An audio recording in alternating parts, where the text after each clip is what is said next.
ప్యాడింగ్టన్ in Peru. అందాల ముద్దులొలికే చిన్ని brown teddy bear London వచ్చి బ్రౌన్ కుటుంబంతో కలిసిపోతుంది ఫస్ట్ పార్ట్లో. అది చేసిన అల్లరి అంతా ఇంత కాదు ఫస్ట్ పార్ట్లో. ఇప్పుడు అదే టెడ్డీబేర్ పెరు నగరానికి వెళ్ళి తన ఆంటీ లూసీని చూడాలనుకుంటుంది. అయితే అక్కడికి వెళ్ళిన తర్వాత ఆంట్ లూసీ ఉండదు. ఆమె ఎటో వెళ్ళిపోయిందని చెప్తారు నన్స్. ఆంట్ లూసీని వెతుక్కుంటూ వెళ్ళిన ప్యాడింగ్టన్కి ఎల్ డొరాడో అంటే బంగారు నిధి మార్గం తెలుస్తుంది.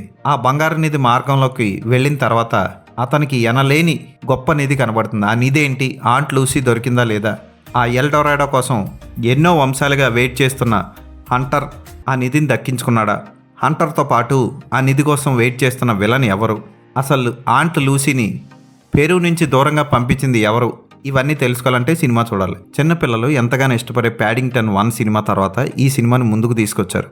ఇది కూడా అంతే ముద్దులొలికే టెడ్డీబేర్తో అది చేసే చేష్టలతో సాగుతుంది. ఫస్ట్ పార్ట్లో టెడ్డీబేర్ చిన్నతనం ఎక్కువసేపు చూపిస్తారు, దానివల్ల చాలా ముద్దుగా ఉంటుంది. ఈ పార్ట్లో ప్యాడింగ్టన్ ఎదిగిపోయాడు, అయినా సరే అక్కడక్కడ చిన్న టెడ్డీబేర్లు కనబడుతూ ఉంటాయి, అవి చాలా ముద్దుగా ఉంటాయి. ఆరెంజెస్ని చూపించిన విధానం, క్లైమాక్స్లో ఆరెంజెస్కి ఇచ్చిన వాల్యూ భలేగా అనిపిస్తుంది. చిన్నపిల్లలు ఖచ్చితంగా ఈ యాక్షన్ అడ్వెంచర్ని చూసి ఎంజాయ్ చేయొచ్చు. ప్రస్తుతానికి ఇంగ్లీష్లోనే ఉంది ఈ సినిమా. బ్రౌన్ కుటుంబం ప్యాడింగ్టన్ని ఎంతగానో మిస్ అవ్వడం, క్లైమాక్స్లో మంచి ట్విస్ట్ ఇవ్వడం సినిమాని నిలబెడతాయి.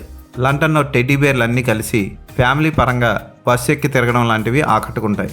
అయితే ఫస్ట్ పార్ట్లో ప్యాడింగ్టన్ చేసిన అల్లరి, ఎమోషనల్ సన్నివేశాలు ఇందులో కొన్ని తక్కువ ఉంటాయి. 3D క్యారెక్టర్ని లైవ్ క్యారెక్టర్స్తో అద్భుతంగా మిక్స్ చేశారు యానిమేటర్స్. యానిమేషన్ అద్భుతం అని చెప్పొచ్చు.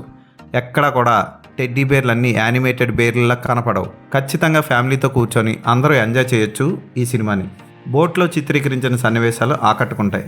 నటీనటులందరూ పాత్రలకు న్యాయం చేశారు. మిస్టర్ బ్రౌన్కి సాలీడులు, ఫైటర్స్ అంటే భయం, చివరికి ఆ భయాన్ని ఎలా పోగొట్టుకున్నాడు అన్నది కూడా బాగా చూపిస్తారు. హంటర్ తన కూతురే తన ఆస్తిని తెలుసుకున్న విధానం కూడా బాగుంటుంది. అంతా మంచి జరుగుతుంది క్లైమాక్స్లో. ఇలాంటి మంచి సినిమాల్ని మీ పిల్లలకు కూడా చూపించండి. ఈ సినిమాకి నేను ఇచ్చే రేటింగ్ 3.5/5.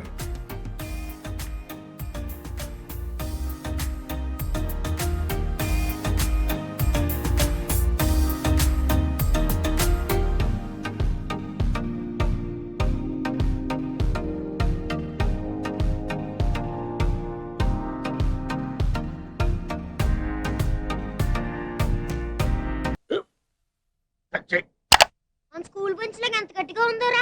కొట్రా, కొట్టు, పర్లేదు, కొట్టు. అబ్బా చైన్ పెట్టేసింది బాబాయ్. ఏంటి నువ్వు కొడతావా? కమా బీట్ మీ యార్. వద్దు బాబాయ్. వాడిని నేను కొట్టడం లేదమ్మా, వాడినే నన్ను కొట్టమంటున్నాను.